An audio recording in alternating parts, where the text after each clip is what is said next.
السلام علیکم ورحمۃ اللہ وبرکاتہ. الحمد للہ رب العالمین،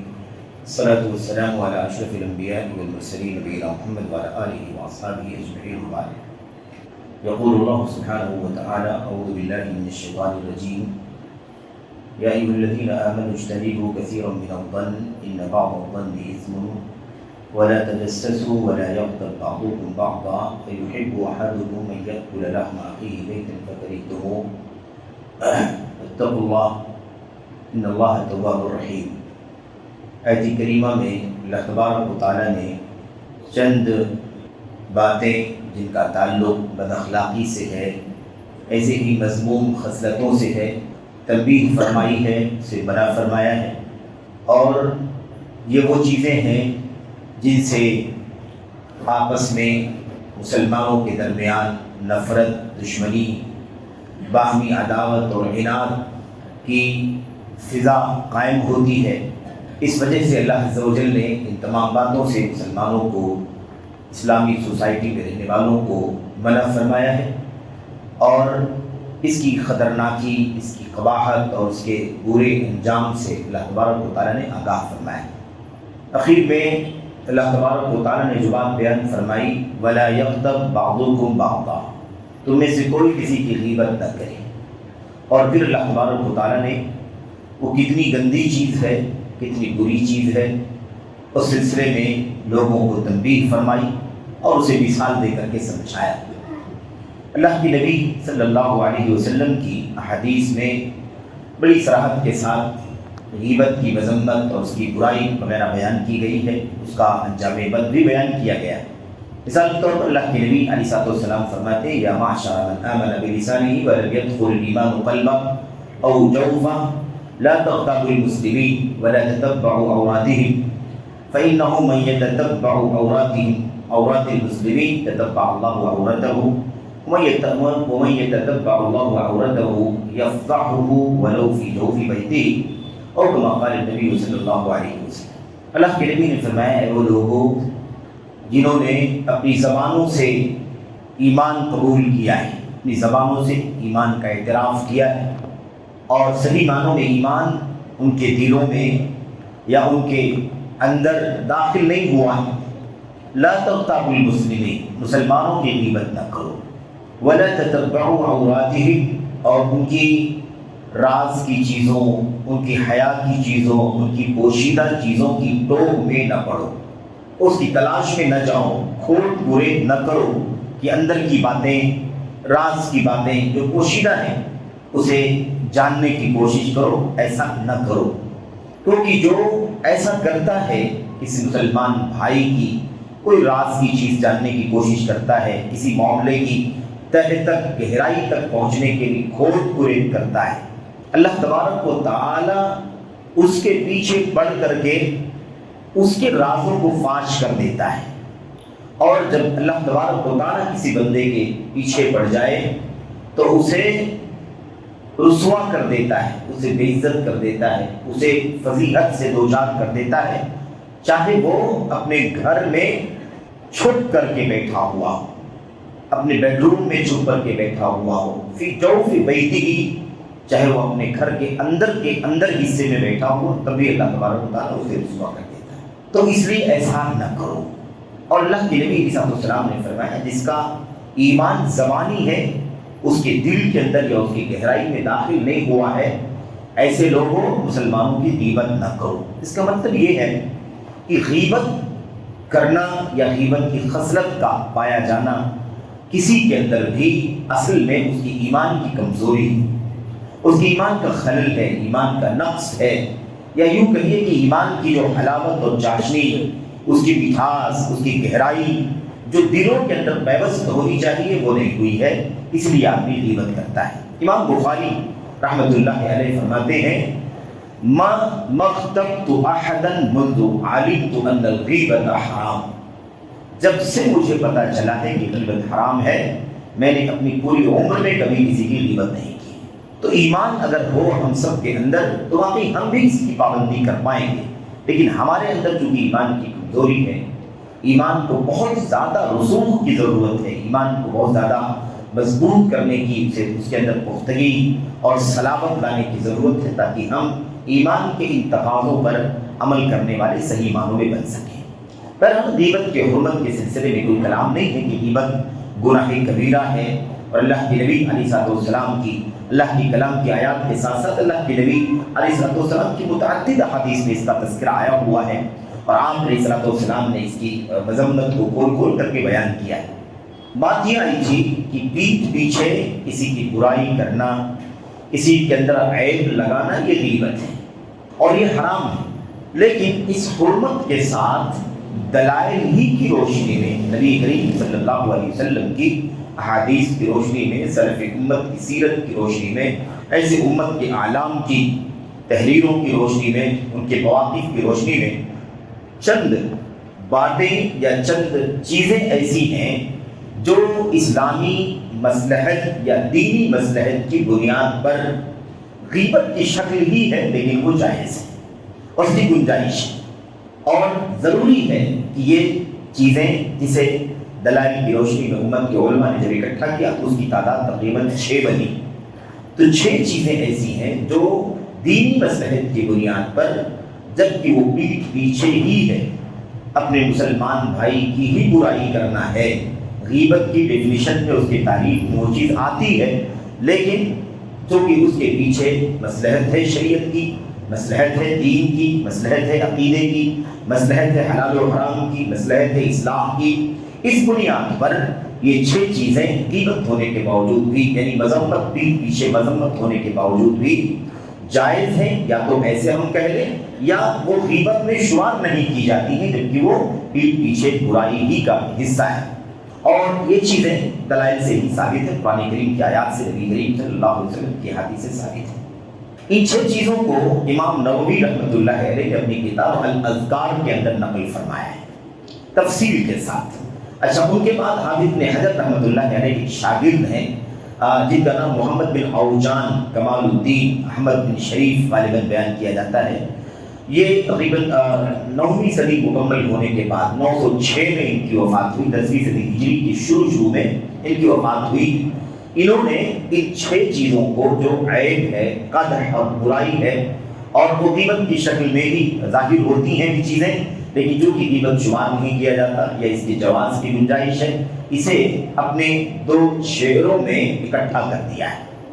2 عربی اشعار میں ان 6 غیبت کی چیزوں کو جو حلال ہے، شرعی اور دینی مصلحت کی بنیاد پر اکٹھا کر دیا ہے۔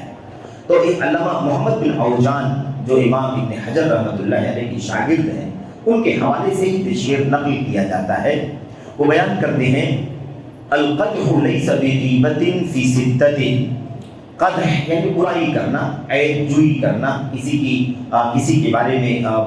کسی پر عیب لگانا، فلاں ایسا کرتا ہے، فلاں ایسا کرتا ہے، یہ قدح برائی کرنا، عیب لگانا، لیس بغیبۃ، غیبت نہیں ہے 6 چیزوں میں، یہ 6 چیزوں میں غیبت نہیں ہے۔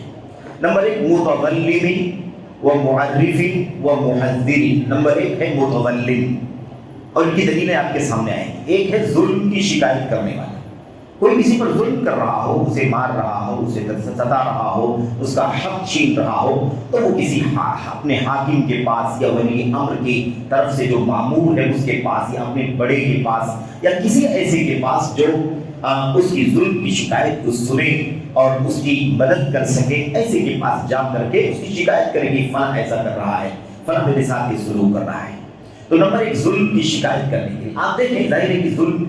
مظلوم جا کر کے شکایت کرے گا، ظالم کی برائی ہی کرے گا، اس نے ایسا کیا میرے ساتھ، اس نے ایسا کیا، اس کے پیٹھ پیچھے کرے گا وہ، تو ہے تو یہ عیب اور ہے یہ غیبت ہی کی شکل، لیکن چونکہ ظلم کی شکایت اس لیے کرنا ہے تاکہ ظلم کا خاتمہ ہو۔ اللہ کے نبی صلی اللہ علیہ وسلم نے فرمایا کہ ظالم اور مظلوم دونوں کی مدد کرو، تو ظلم کا خاتمہ یہ شرعی مصلحت ہے۔ تو شرعی مصلحت کی بنیاد پر ظلم کی شکایت کرنے والے کے لیے کسی کی عیب جوئی کرنا، کسی کی برائی کرنا، ولی امر کے سامنے ادھر ادھر نہیں، لوگوں کے بیچ میں یہاں وہاں بیان کرے گا تو غیبت ہی مانا جائے گا۔ وہاں وہ کہہ سکتا ہے جو حاکم ہے، قاضی ہے، مفتی ہے، یا مثال کے طور پر بڑے اعلیٰ جو ولی امر ہے اس کی طرف سے کوئی یعنی متعین شخص ہے یا کوئی ادارہ ہے جہاں جا کر کے وہ اپنے ظلم کی شکایت کرے تو بہرحال اسے غیبت میں شمار نہیں کیا جاتا۔ تو پہلی چیز کیا ہے؟ ظلم کی شکایت کرنے والا ظلم کی شکایت کرے گا وہ غیبت میں شامل نہیں ہوگا۔ نمبر 2، وہ معرفین، کسی کی پہچان کرانے والا۔ مثال کے طور پر کسی آدمی کے اندر کوئی عیب پایا جاتا ہے اور اس کو اس کی پہچان کرانے کے لیے اس عیب کا ذکر کیا جائے، عیب بتانے کے لیے نہیں، اس کی عیب جوئی کرنے کے لیے نہیں، بس صرف پہچان کرانے کے لیے کہ میں فلاں کی بات کر رہا ہوں جو مثال کے طور پر نابینا ہے، میں فلاں کی بات کر رہا ہوں جو مثال کے طور پر ہے نا وہ ایک پیر سے معذور ہے مثال کے طور پر۔ تو یہ درجے عیب ہے یہ، اور عیب کی بات کا ذکر کرنا بھی ہو رہا ہے، لیکن چونکہ یہ مقصد اس کا غیبت نہیں ہے بلکہ اس کی پہچان کرانا ہے، اس لیے جائز ہے، اس کی دلیلیں موجود ہیں۔ تیسری چیز ہے محذر۔ محذر کا مطلب ہوتا ہے کسی کی شر سے، کسی کے فساد سے، کسی کی برائی سے لوگوں کو ڈرانا اور چوکنا کرنا۔ بھائی دیکھنا، اس سے بچ کر کے رہنا کیونکہ وہ ایسا ایسا ہے، اس سے آگاہ رہنا کیونکہ وہ ایسا ایسا ہے۔ اس مصلحت کے پیش نظر اگر کوئی کسی کے بارے میں کوئی بات کہتا ہے تو ایسی صورت میں وہ جائز ہے۔ یہ یاد رہے کہ اس کا مقصد صرف اور صرف وہی ہونا چاہیے جو شرعی مصلحت کے دائرے میں آتا ہے، نہ کہ اس کی عیب جوئی کرنا، اس کی برائی کرنا اور اس کے پیٹھ پیچھے اس کی برائی لوگوں کے بیچ میں پھیلانا۔ یہ بالکل بھی مقصد نہیں ہونا چاہیے۔ اگر یہ مقصد آئے گا تو غیبت میں شامل ہوگا، اور ایسا کرنے والا غیبت کار ہوگا، اور ساری وعیدیں جو غیبت کے سلسلے میں آئی ہوئی ہے سب کا مستحق ٹھہرے گا۔ تو تین چیزیں یہ ہو گئی، متغلبین، وہ معرفین، وہ محذرین۔ اس کے بعد نمبر 4، وہ مجاہرین فسقاً، علانیہ گناہ کا، فسق کا کام کرنے والا۔ ایک آدمی علانیہ شراب پی رہا ہے، علانیہ بدکاری کر رہا ہے، علانیہ فحشکاری کر رہا ہے کھلے عام لوگوں کے سامنے، تو اب اس بارے میں جا کر کے ولی امر کو بتلانا، حاکم کو بتلانا، ذمہ دار کو بتلانا کہ فلاں فلاں شخص اس طرح سے کر رہا ہے، اور آپ کو آگاہ کرنا ہے، آپ کو بتلانا ہے تاکہ آپ اس کا ہاتھ روکیں، اس کو برائی سے، منکر سے اس کی تنبیہ کریں تاکہ وہ اس سے باز آ جائے۔ تو علانیہ فسق کرنے والے کے بارے میں ولی امر کو بتلانا یہ بھی غیبت کے دائرے میں نہیں آتا، اس کی بھی دلیلیں آئیں گی انشاءاللہ تبارک و تعالیٰ۔ نمبر 4۔ نمبر 5 ہے وہ مستفتی، فتویٰ پوچھنے والا۔ ایک شخص کو فتویٰ پوچھنا ہے تو اس کے ساتھ جو کچھ بیتا ہے وہ جا کر کے بیان کرے گا۔ ایک بیوی کو اپنے شوہر سے شکایت ہے، ظاہر ہے کہ قاضی کے پاس جائے گی، مفتی کے پاس جائے گی، تو وہ اپنے شوہر کے بارے میں جو برائیاں ہیں اس کی وہ ذکر کرے گی اس سے۔ ایک مرد اپنی بیوی کے بارے میں جا کر کے شکایت کرے گا، بتائے گا، اگر فتویٰ پوچھنا ہے مفتی کے پاس، فیصلہ لینا ہے قاضی کے پاس، مثال کے طور پر جج کے پاس، تو جا کر کے جو باتیں بیان کرے گا پیٹھ پیچھے ہی وہ چیز ہوگی اور غیبت کے دائرے میں آئے گی، لیکن چونکہ اس کا مقصد غیبت کرنا نہیں ہے، عیب جوئی کرنا نہیں، بلکہ اس کے پیچھے اس مسئلے کا جواب حاصل کرنا ہے، فتویٰ پوچھنا ہے، مسئلے کا حل تلاش کرنا ہے، اس لیے اس کو غیبت کے دائرے میں شمار نہیں کیا گیا۔ جیسا کہ سارے فتاووں میں آپ دیکھیے کہ لوگ فتویٰ پوچھنے کے لیے آتے ہیں تو برائیاں کرتے ہیں، فلاں نے ایسا کیا، فلاں نے ایسا کیا، میرے ساتھ یہ ہو رہا ہے، آپ بتائیے کیا جائز ہے کیا ناجائز ہے۔ اور نمبر 5، نمبر 6 آخری چیز کیا ہے؟ وَمَنْ طَلَبَ الْإِعَانَةَ فِي إِزَالَةِ مُنْكَرٍ، جو شخص کسی منکر کا خاتمہ کرنے کے لیے مدد مانگ رہا ہو۔ ایک منکر ہے، برائی ہے، حرام کام ہے، گناہ کبیرہ ہے، ظلم ہے، زیادتی ہے، اب مدد کر، وہ چاہتا ہے کہ اس کی روک تھام کرنے کے لیے لوگ ساتھ دیں، اس کی روک تھام کرنے کے لیے ادارہ ساتھ دے، اس کی روک تھام کرنے کے لیے فلاں فلاں لوگ ساتھ دیں، تو اب اس منکر کی روک تھام کرنے کے لیے، اس کا ازالہ، خاتمہ کرنے کے لیے، مدد طلب کرنے کے لیے آئے گا اپنے بھائیوں کے پاس، تو بتانا ہوگا اسے کہ کون سا منکر عام ہو رہا ہے، کون سا منکر چل رہا ہے، تو اس منکر کا بھی ذکر ہوگا اور اس منکر کے کرنے والے منکر کار جو ہے نا، منکر انجام دینے والا، برائی کرنے والا، اس کا بھی تذکرہ ہوگا۔ تو ایسی صورت میں بھی یہ چھٹی چیز جو ہے یہ بھی غیبت کے دائرے میں نہیں آتی ہے۔ بہرحال آئیے ذرا سا 1-2-3 چیزوں کے بارے میں دلیلیں بھی پڑھ لیں، تو یہ باتیں انشاءاللہ تبارک و تعالیٰ اگلے درس میں آپ کے سامنے مکمل ہوں گی۔ دیکھیے پہلی جو چیز بیان کی گئی یہ 6 چیزیں، پہلی چیز ہے ظلم کی شکایت کرنے والا۔ ظلم کی شکایت کرنے والا یہ غیبت کرنے والا نہیں ہوتا ہے، شرط یہ ہے کہ واقعی ظلم کی شکایت ہی کرنے والا ہو، وہ اس کی برائی کرنے کے لیے، پیٹھ پیچھے اس کی عیب جوئی کرنے کے لیے نہیں، بلکہ محض ظلم کی شکایت، ظلم ہوا ہے اس پر، اس لیے ظلم کرنے کے لیے آئے۔ اس لیے ثابت ہوتا ہے کہ جو مظلوم ہے جس نے ظلم اٹھایا ہے، جس پر ظلم کی چکی چلی ہے، یا مثال کے طور پر جس پر ظلم کا پہاڑ توڑا گیا ہے، وہ یہ بات جا کر کے کہے۔ ایسا نہیں ہے کہ وہ ظلم کی شکایت بہت سارے لوگوں کے سامنے برائیاں بیان کرتے پھر وہ لوگ جا کر کے اس کی شکایت کریں ذمہ دار سے، نہیں، مظلوم شکایت کریں، کسی اور سے وہ بات نہ کہے بلکہ جا کر کے ذمہ دار یا ولی امر سے کہے یا ان لوگوں سے کہے جو اس حوالے سے اس کی مدد کر سکتے ہوں۔ تو یہ ہے، اس سلسلے میں نبی کریم صلی اللہ علیہ وسلم کی سیرت کا، زندگی کا وہ واقعہ ہے جو صحیح بخاری مسلم وغیرہ کے اندر موجود ہے۔ حضرت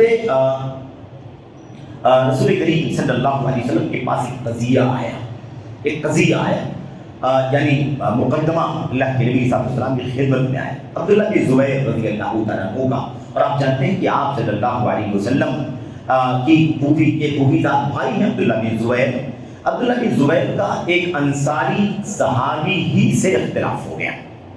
کھیت کے مسئلے میں۔ شراج الحرہ کا مشہور واقعہ ہے، وہ حرہ کا علاقہ، 2 حرہ تھے مدینے کے اندر۔ ایک حرہ یہ تھا شراج، یعنی ایک نالی جہاں سے پانی بہہ کر کے آتا تھا اور کھیت میں وہ پانی گرتا تھا جو نشیب کا کھیت تھا، اور اس کے بعد وہاں سے پانی بھر جانے کے بعد ضرورت بھر کا جب پانی ہو جاتا تو راستہ کھول دیا جاتا ادھر سے، پھر وہاں سے پانی آگے بڑھ کر کے اس سے نیچے والے کھیت میں گرتا۔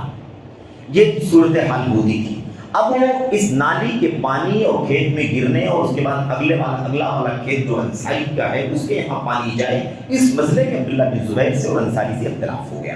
اب انصاری نے آ کر کے اللہ کے نبی سے شکایت کی۔ بعض روایات سے پتہ چلتا ہے کہ عبداللہ بن زبیر اللہ کے نبی علیہ السلام کے پاس آئے اور انصاری کی شکایت کی۔ مسئلہ کیا تھا؟ مسئلہ یہ تھا کہ وہ یہ چاہتا تھا کہ پانی یہاں سے نالی سے گرے کھیتی میں آپ کے، تو آپ اپنی کھیتی میں پانی جمع ہونے سے پہلے راستہ کھول دیں تاکہ وہ آگے بڑھ کر کے ہماری کھیتی میں گرنا شروع ہو جائے۔ عبداللہ بن زبیر یہ چاہتے تھے کہ تھوڑی مقدار پانی کی اس میں اکٹھا ہو جائے، اتنی اونچی مٹی کی دیوار بنا لی جائے کہ پانی کچھ اکٹھا ہو جائے، اس کے بعد پھر بھر کر کے اس کے اوپر کا جو پانی ہے وہ آگے جا کر کے گرے۔ لیکن انصاری صاحب یہ چاہتے تھے کہ یوں پانی گرے اور آپ کے کھیت سے گزر کر کے ہمارے کھیت میں گرنا شروع ہو جائے۔ اس جھگڑے کا خلاصہ یہ ہے۔